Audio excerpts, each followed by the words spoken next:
vote, here's what you better do. If it's a touchscreen computer, make sure that that precinct shows you a recorded, a printed proof of how your vote was recorded.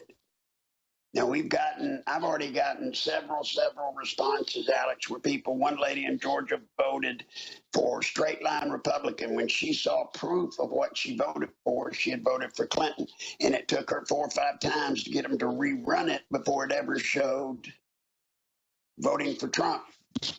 So what you got to do is you've got to make the people at the precinct prove your vote was recorded properly. Now, if they can't show you proof, then demand a paper ballot. Demand it. They're supposed to have paper ballots. But if they don't, find out where you've got to go to get a paper ballot. Because, Alex, when you're on these computers, I heard you earlier say that Soros owns the voting equipment that's used in 16 states. He does. But what people don't realize is he owns the majority of several other voting machine companies. Alex, she's going to lose, and she knows it, unless she can amass and pull off the biggest amount of voter fraud in the history of this country. Now, I agree. Aren't preliminaries, as we're getting from early voting, showing landslide for Trump? Right. Well, yeah, and I don't know that it'll be a landslide, but I can tell you this. Hillary's defeated, and she knows it, so they've got to cheat. Now, to back that up, so you don't think I'm just making this up, the DNC filed a lawsuit to try to force the removal of poll watchers at the polls. Now, why would they do that if they know there's no cheating going on? Why would they fight the, photo ID to vote? Why do that if they don't plan to have massive voter fraud? Look, I say this to your audience, Alex, please. This is your vote. You got one. You've got one. You got to protect it.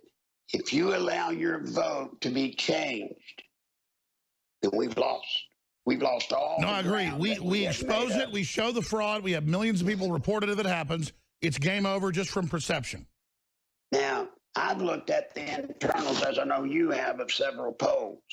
Here's what they're doing. They're trying right now, Alex, to make everybody believe this election is over. For the next 11 days, it's going to be the media, mainstream media, and Hillary's job in her campaign to make people believe this election they say is over. From CNN to MSNBC to the New York Times, she's already measuring the new drapes. They say she's in. It's done.